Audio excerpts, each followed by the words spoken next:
Jørgen Clevin! Ja, der er han! Hey! Hej. Velkommen, Jørgen. Var der nogle børn, der råbte her? Der er mange, kan du tro. Hvor? Nå, der. Jørgen, Hej. legetøjsbjerget er der, børnene er der. Og jeg har fået 1 minut i alt, har jeg hørt. June er deroppe, så jeg går op til hende. Nej, du får mere endnu, bare Ja, med. men nu skal jeg lige begynde på det. Vi skal have sat dem i gang, ja. Hej. Goddag. Se, jeg kan jo godt lide at tegne hurtigt. Det kan man ikke lære. Undtagen man gør det 1000 gange. Nu skal I tegne en tegning til mig i resten af udsendelsen. Og så skal vi se, hvem der skal have præmie til sidst. Og de 2 flinke piger her, de skal have lov at dele det her ud. 1 til hver. Og så skal vi måske have kameraet til at tage et billede af det der. Kan vi få det? Skal jeg dreje det en lille bit smule? Sådan. Det er en tegning, der består af 1, 2, 3, 4, 5 streger. Og nu skal I, der sidder og kigger derhjemme, kan jo også bruge hjernen lidt, den sidder heroppe, og finde ud af, hvad det kan blive til. Jeg skal bare sige, det kan blive til en elefant, der går i bad, en cowboy, der falder af en hest, en flag, der er ved at blive hejst, en blomst, der er falmet, en mand, der springer i svømmehallen og ned i vandet, og 2 zebraer, der løber om kap. 1000 ting. Nu har I fået denne her tegning, har I fået alle sammen. Og nu må I nøjes med at bruge en sort. Det må I gerne. Bare en sort, den skal ikke baglægges. En sort farve til at tegne noget ud af de 5 streger. Jeg siger det igen.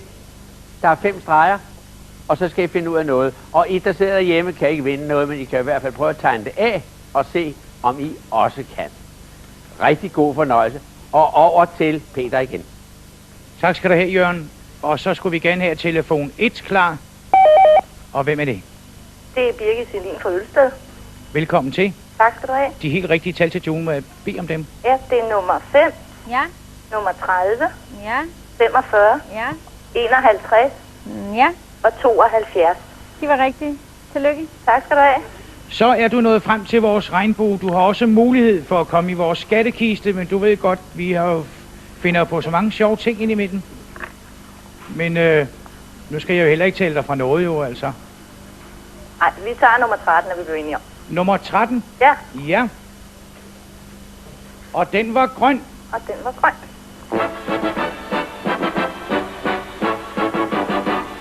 Og på din skærm kan du se, hvad du kan vælge imellem. Ja, vi blev enige om, at vi skulle have en transistorradio. Ja, men det var jo hurtigt afgjort. Ja, Og det er din. ja, båndoptag. Ja, nemlig. Tillykke, tillykke. Tak skal du have. Ha' det rigtig rart. I lige måde, tak. Hej igen. Farvel. Og så skal vi en tur i Ønskebrønden. Her skal vi finde en vinder til en Roventa eltandbørste. Og hvem mon den heldige er? Det er Nielsen, der bor Vestergårdsvej nummer 37 2400. Tillykke, tillykke. Endnu en telefon, nemlig telefon 2 i dette spil B. Og hvem er det? Det er Jens Eriksen. Hvem var det, undskyld? Det er Jens Eriksen. Velkommen til, Jens. Jo, tak. Og de helt rigtige tal til June, må jeg bede om dem. Ja. Hej. Hej. Det er nummer 6, Ja, nummer 25 ja, og 39, ja, 62, ja, 78. ja. De var rigtige. Tillykke. Jo, tak. Ja, så har du jo lige vundet 500. Jo. Ja, og så skal vi se, om du også kan vinde en Mastercook Ja. knivblok. Det er nemlig dagens ord, det kommer der. Ja, det skulle være legetøjsbjerg. Det er rigtigt. Jo, tak.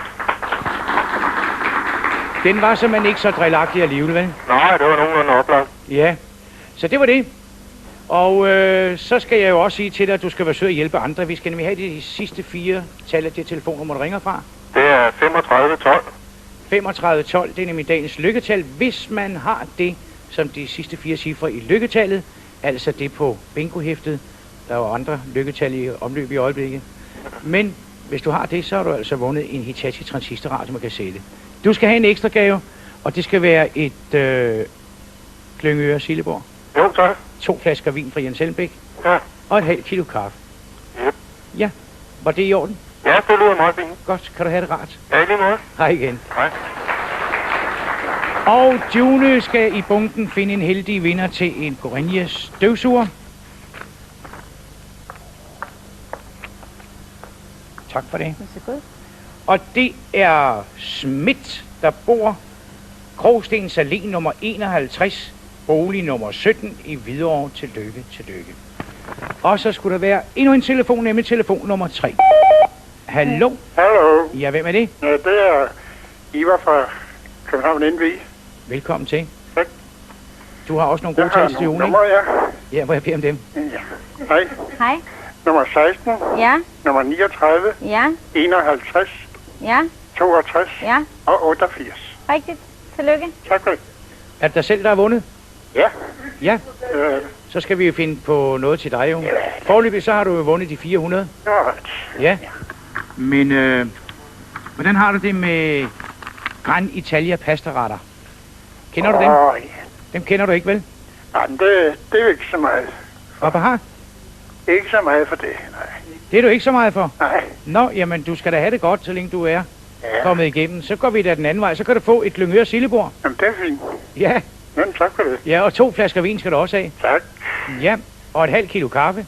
Også det er meget rart. Og så skal jeg fortælle dig, at til alle vores vindere i dag, altså alle telefonvinderne, de har vundet en hel kasse Coca-Cola'er, Helt dog.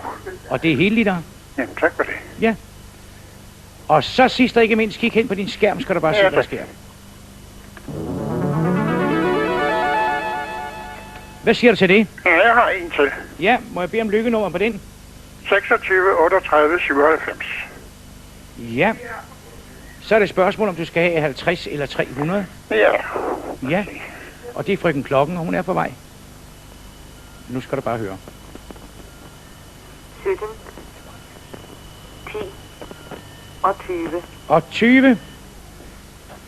Det var 150 kroner. Det er også rart. Husk at mærke kuverten klart og tydeligt. Bonus. Ja, så gør jeg det. Ja, tak til det. Kan du have det rart? Tak. Hej igen. Og vi iler videre med super.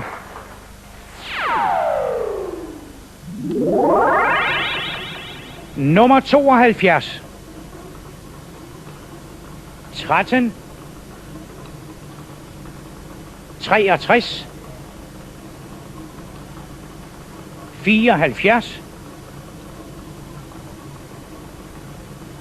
51. 30. 42. 55. Nummer 3. 22. 44. Nummer 9. 19. 56. Og nummer 2. Så skal vi i gang med det tredje spil i dag, og det er spil C. Nummer 36. 36. 21. 21. 87. 87. 42. 42. Nummer 19. Nummer 19. Nummer 3. Nummer 3.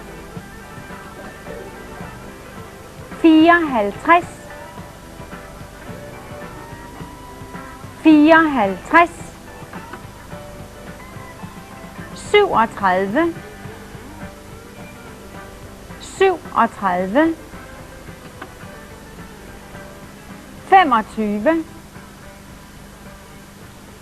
25. 73.